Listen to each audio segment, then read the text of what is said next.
ദേ ഉള്ളത് പറയാമല്ലോ കൊച്ചമ്മേ. ഇവിടുത്തെ അടുക്കളയിൽ ഒറ്റയ്ക്ക് നിന്ന് ജോലി ചെയ്യാൻ എനിക്ക് പേടിയാ. അടുപ്പത്ത് ഇറച്ചി തിളച്ചോണ്ടിരുന്നപ്പോ ജനവാതുക്കൽ 2 കണ്ണുകൾ അതെന്നെ തന്നെ തുറച്ചു നോക്കി. ആ എന്റെ മണ്ടയ്ക്കാട്ട് ഭഗവതി, ദേ എന്റെ ശരീരം അടി മുതൽ മുടി വരെ ഇങ്ങനെ വിറച്ചു.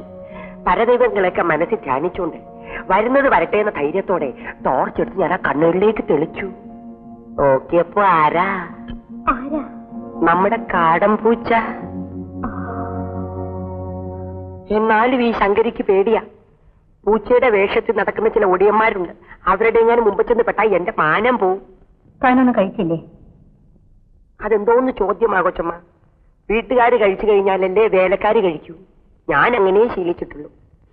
ഇവിടെ വീട്ടുകാരായിട്ട് ഞാൻ മാത്രമേ ഉള്ളൂ. താൻ പോയി കഴിച്ചോ. അയ്യോ, അപ്പൊ അദ്ദേഹം വരണ്ടേ? അയാൾ എന്റെ ആരുമല്ല. അയാൾക്ക് വേണ്ടി കാത്തിരിക്കും വേണ്ട. ആഹാ, ദേവി ഭക്ഷണം കഴിക്കാൻ തുടങ്ങിയോ?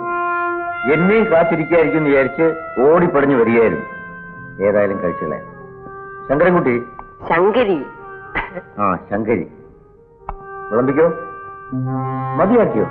ഭർത്താവിന്റെ കൂടെ ഇരുന്ന് അല്പമെങ്കിലും കഴിക്കണ്ടേ? മര്യാദയ്ക്ക് വേണ്ടിയെങ്കിലും. ഭർത്താവ് പഴയ സ്വഭാവം തന്നെ. ഒരു കാര്യം പറയാൻ തുടങ്ങിയാൽ അപ്പൊ പിണങ്ങും. കഷ്ടം. സ്നേഹം കൊണ്ടാ സാറേ. ഞാനും അങ്ങനെയാ. കൂടുതൽ സ്നേഹമുള്ളവരോട് ചിലപ്പോ വെറുതെ പിണങ്ങാൻ തോന്നും. ഞാനും സ്മഗ്ലർ കാതർക്കായും കൂടി ദിവസവും പിണങ്ങും. അതുപോലെ ഇണങ്ങും. ഓ സാറേ, ഒരു കാര്യം ചോദിച്ചാ സാർ ദേഷ്യപ്പെടുവോ? എന്താ? കൊച്ചമ്മ പറയുന്നു കൊച്ചമ്മയുടെ ഭർത്താവ് മരിച്ചുപോയെന്ന്. സാറാണെങ്കിൽ പച്ച ജീവനുടെ മുമ്പിൽ ഇരിക്കുകയും ചെയ്യണു. എന്താ ഇതിന്റെ ഒരു ട്രിക്ക്? കൊച്ചമ്മ പറഞ്ഞത് ശരിയാണ്. ഞാൻ മരിച്ചുപോയി. മരിച്ചെന്ന് സ്വർഗത്തിൽ ചെന്നപ്പോ യമൻ എന്നോട് പറഞ്ഞു. യമനെ അറിയാമല്ലോ? അയ്യോ, ഞാൻ പരിചയപ്പെട്ടിട്ടില്ല. ഡോ കാലൻ. ആ, ഈ ചാവാൻ നേരത്ത് പാശവുമായി പോത്തിന്റെ പുറത്ത്. ആ അത് തന്നെ. അദ്ദേഹം എന്നോട് പറഞ്ഞു അവിടെ ചെല്ലാൻ സമയമായിട്ടില്ല. പിന്നെ മെനക്കെട്ട് പോയതല്ലേ എന്ന് കരുതി ഒരു 5 വർഷം അവിടെ താമസിച്ചു. പോരണമെന്ന് തോന്നിയപ്പോ ഇങ്ങോട്ട് പോന്നു. എന്റെ മണ്ടയ്ക്കാട്ട് ഭഗവതി.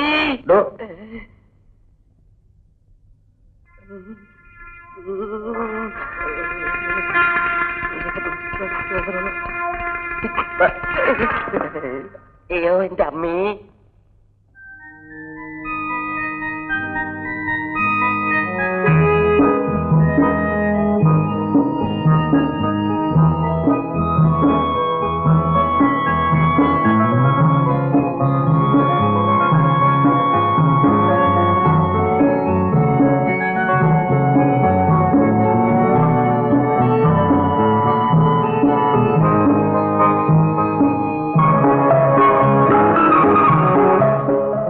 എന്തൊരു മാറ്റമാണ് ഇവിടെ. എസ്റ്റേറ്റ് ജോലിക്കാർക്ക് മിക്കവർക്കും എന്നെ മനസ്സിലായി. കുറെ പഴയ ആൾക്കാരുണ്ട്, അവർക്ക് മാത്രം മനസ്സിലായി. അവരോട് സംസാരിച്ചിരുന്നുകൊണ്ട് സമയം പോയി അറിഞ്ഞില്ല. പിണക്കം മാറിയില്ലേ? നീ ഞാൻ പറയുന്നത് വിശ്വസിക്കൂ. കത്തയക്കാൻ കഴിയാത്ത ഒരു ചുറ്റുപാടിലായിരുന്നു ഞാൻ. സാറിനെ അങ്ങോട്ട് കേറ്റിയില്ല അല്ലേ? എന്റെ മണ്ടയ്ക്കാട്ട് ഭഗവതി. ഇങ്ങനെ ഉണ്ടോ ഭാര്യമാര്? താൻ എന്തിനാ ഇവിടെ ചെവി കൊടുത്തുന്നത്? ഞാൻ ജോലി കഴിഞ്ഞപ്പോ വെറുതെ ഇങ്ങനെ. തന്നോട് പറയുന്ന ജോലി ചെയ്താൽ മതി. വേറെ വലിയ കാര്യങ്ങളൊന്നും ചെയ്യണ്ട കേട്ടോ.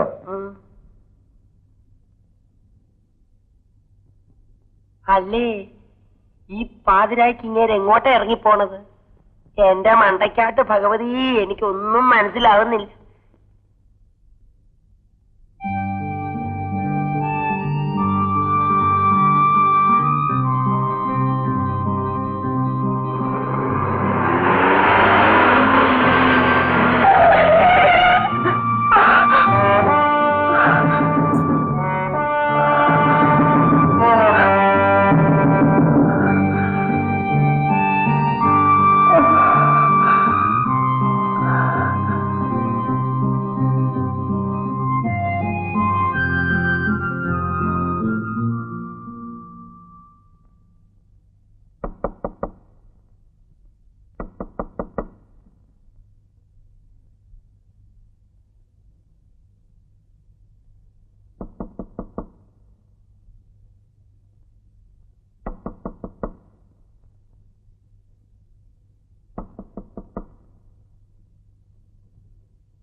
Good morning madam.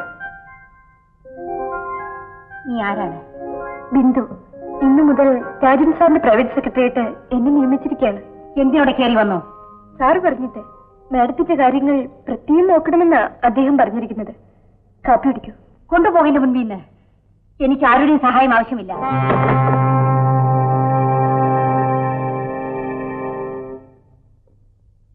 എന്റെ ഭാര്യ ഒരു പ്രത്യേക സ്വഭാവക്കാരിയാണ്.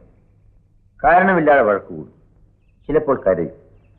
ഞാൻ മരിച്ചുപോയെന്ന വിശ്വാസം അവളുടെ മനസ്സിനെ ആകെ തളർത്തിയിരിക്കും. അവരെ കണ്ട ഉടനെ എനിക്കത് മനസ്സിലായി.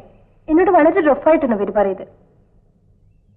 അതാണ് ഞാൻ പറഞ്ഞത്, വളരെ കരുതി വേണം ഇവിടെ കഴിയാൻ. എപ്പോഴാണ് എന്താണ് സംഭവിക്കാന്ന് പറയാനാവില്ല. ഇത്രയേറെ തെളിവുകൾ ഉണ്ടായിട്ടും അവരെന്താണ് സാറിനെ ഭർത്താവായി അംഗീകരിക്കാത്തത്? അതാണ് ഇപ്പോൾ എന്റെ ഏറ്റവും വലിയ ദുഃഖം. ഒരു പ്രത്യേക സാഹചര്യത്തിൽ 5 വർഷക്കാലത്തോളം അവൾക്കൊരു കത്തയക്കാൻ പോലും എനിക്ക് കഴിഞ്ഞില്ല. അതിന്റെ പരിഭവമായിരിക്കുമെന്നാണ് ഞാൻ ആദ്യം വിചാരിച്ചത്. അത് പോട്ടെ. മിസ് ബിന്ദുവിന് താമസിക്കാൻ എന്റെ മുറിയുടെ എതിരെയുള്ള മുറി അറേഞ്ച് ചെയ്തിട്ടുണ്ട്. എന്തെങ്കിലും ആവശ്യമുണ്ടെങ്കിൽ പറയണം. Thank you sir.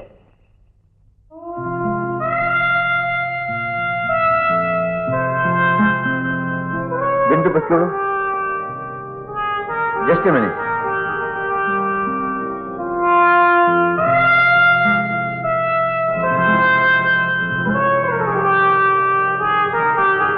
Nice. Thank U.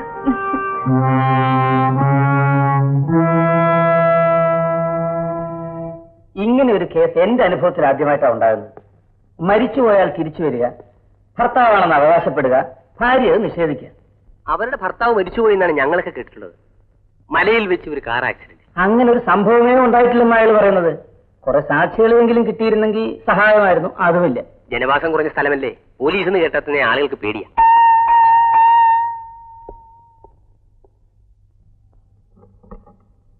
Hello. ഞാൻ നിങ്ങളെക്കുറിച്ച് സംസാരിച്ചുകൊണ്ടിരിക്കുകയായിരുന്നു. ഇത് മിസ്റ്റർ ജയൻ, എന്റെ അടുത്തൊരു സുഹൃത്താ. നമസ്കാരം. എനിക്ക് ഗോപിയോട് മാത്രമായി കുറച്ച് സംസാരിക്കാനുണ്ട്. എന്നാ ഒരു കാര്യം ചെയ്യാം, നമുക്ക് വൈകുന്നേരം കാണാം. വൈകിട്ട് ഓഫീസിൽ വരുമല്ലോ. വരാം. ശരി, ഇറങ്ങട്ടെ. ഇരിക്കൂ. ഞാൻ പോകുന്നതിന് ശേഷം വിശേഷം വല്ലതും ഉണ്ടായോ? അയാൾ വീട്ടിൽ സെക്രട്ടറി വരുത്തിയിരിക്കുന്നു. പുതിയ ജോലിക്കാരെ നിയമിച്ചിരിക്കുന്നു. ഒരു രാത്രി കൊണ്ട് എനിക്കാകെ ഭയം തോന്നുന്നു ഗോപി. അയാൾക്ക് വ്യക്തമായി എന്തോ ഉദ്ദേശമുണ്ട്. ഭർത്താവിന്റെ ഫോട്ടോ വല്ലതും കയ്യിലുണ്ടോ?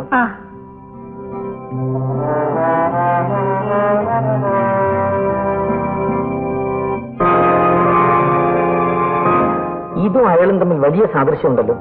അതാണ് ഞാനും അത്ഭുതപ്പെടുന്നത്.